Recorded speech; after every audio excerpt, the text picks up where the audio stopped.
wabarakatuh. Jumpa lagi di Wow Room, Ruang Bercerita. Berceritalah jika membuat Anda bahagia. Baik sahabat Wow, masih dengan Om Andre. Kita ngobrol santai di pagi hari ya Om ya. Yang cerah. Bicara tentang hutang. Kenapa orang memiliki hutang gitu? Pasti ada sebab akibatnya gitu kan ya.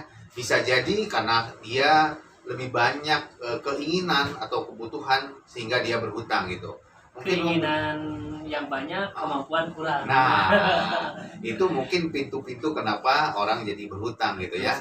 Ya, Om, mungkin Om bisa cerita atau bisa share ke sahabat-sahabat Om, kenapa orang bisa terbelit hutang bahkan gitu. Kenapa orang bisa terbelit hutang?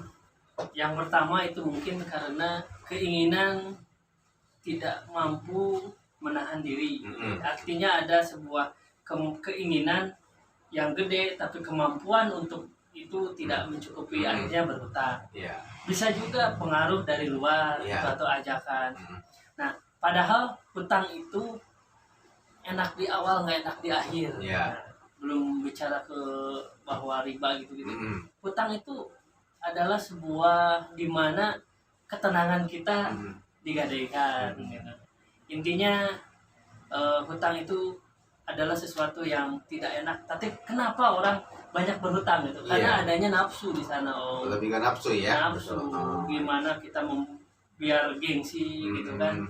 Kelihatan orang mapan padahal hutang. Kan orang nggak tahu. Yang penting ini mobilnya bagus, ini rumahnya bagus, ini usahanya banyak. No way lah masalah hutang. Orang berpikir banyak usaha banyak hutang juga itu kayaknya udah biasa. Padahal pusingnya luar biasa ya. Jadi pintu-pintu hutang itu adalah yang tadi Om ceritakan adalah bisa jadi karena hawa nafsu ya kan. Karena penilaian orang, takut dinilai orang gagal, takut dinilai orang itu nggak sukses gitu. Sehingga orang berhutang gitu kan. Padahal itu ketika kita berhutang, emang orang lain berpikir gitu mau melunasin kan nggak juga kan gitu ya kan. Nah, itulah hati-hati sahabat Wow tentang hutang gitu ya. Karena memang itu adalah bagian dari pintu-pintu untuk ketidaktenangan dalam hidup kita. Sebenarnya kalau misalnya ketidaktenangan itu baru mulai terasa ketika ada terjadinya problem. Ketika misalnya usaha jalan, hutang gede, itu gelembung aja, capek gitu. Tapi ketika usaha itu kurang untuk membayar hutang, baru di sana problemnya kelihatan banget. Orang yang punya hutang itu jalan, usaha ya jalan. Cuman labanya itu ya buat bayar hutang gitu, buat bayar hutang, pusing gitu. Nah, problemnya biasanya mulai terasa orang cemas, kecewa itu ketika untuk pembayaran itu mulai ada macet. Karena misalnya hutang itu adalah yang pasti harus dibayar sekian. Tapi pendapatan itu nggak pasti. Misalnya kalau lagi pendapatan gede mungkin why not lah jalan-jalan. Nah, ketika orang pendapatannya itu tidak mencukupi untuk pembayaran hutang, baru di sana muncul permasalahan. Biasanya orang nggak tenang, semakin nggak tenang, akhirnya malas jadi bisnis, malas usaha, cepat marah. Itu dampak awalnya dari hutang. Iya, selain itu juga memang kadang-kadang orang berpikir mindsetnya ya, cara pola pikirnya bahwa ketika berusaha kalau nggak pakai hutang kayaknya nggak ada usaha kan gitu. Ya kan kalau nggak pinjem bank kayaknya susah usaha gitu kan ya.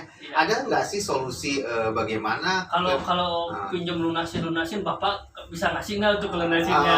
Gitu ya kan. Gitu. Iya sih sebenarnya sahabat Wow ada sih solusinya ketika kita tidak ingin punya hutang tapi kita bisa berbisnis gitu ya kan ya. Ada banget gitu kan solusinya adalah Islam itu mengatur banget sih Om Andri ya kan ya. Ada namanya istilah bersirkah, kerjasama dengan teman gitu ya kan ya.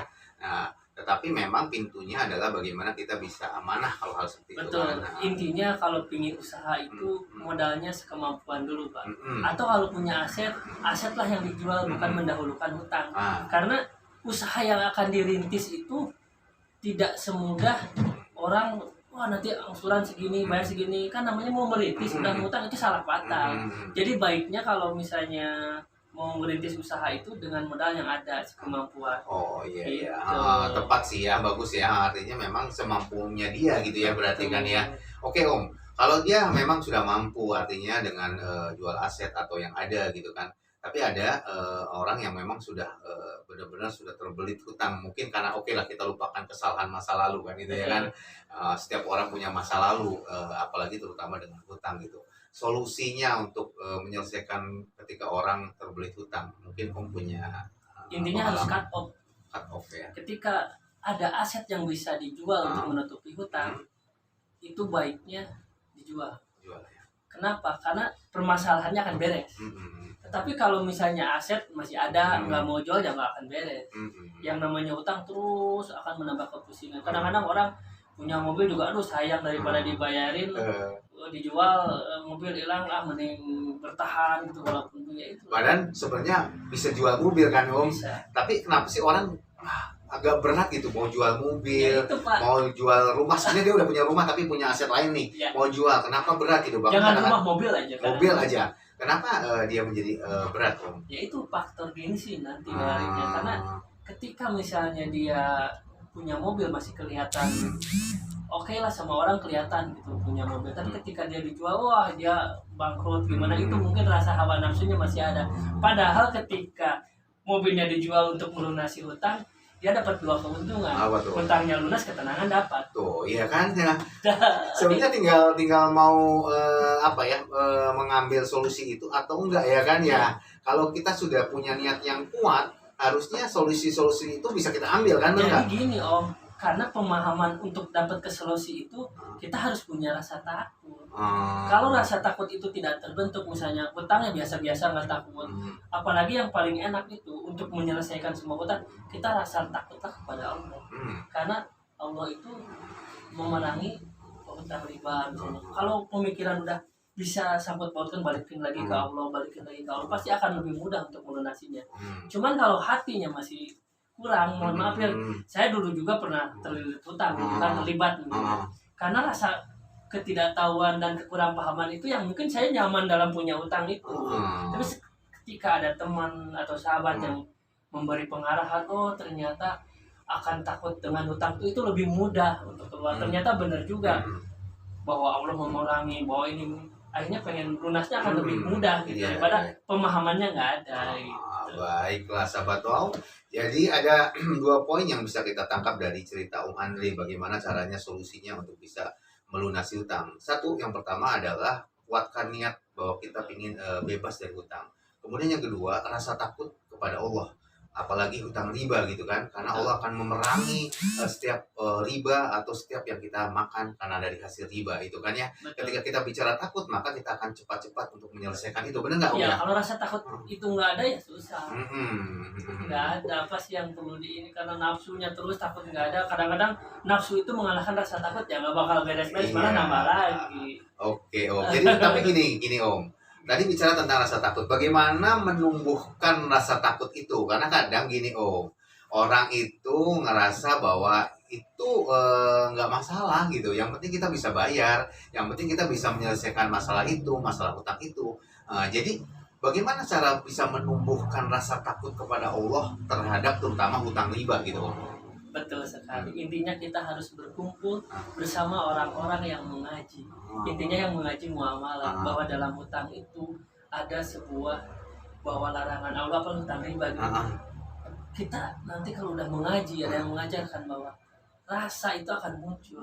Jadi nggak akan ketemu frekuensinya dengan takut dengan hutang kalau nggak berkumpul dengan orang-orang yang ngaji tentang hutang itu tadi. Iya, kalau dia masih tetap dalam lingkungan yang satu frekuensi, bahwa hutang riba itu nggak ada masalah selagi ya gitu. Pembenaran ketika ada ngomong-ngomong riba, wah ini ya mohon maaf ya, dulu pada saat saya punya hutang kadang nggak orang lain, saya itu gitu riba, yang penting maka bayar gitu kan.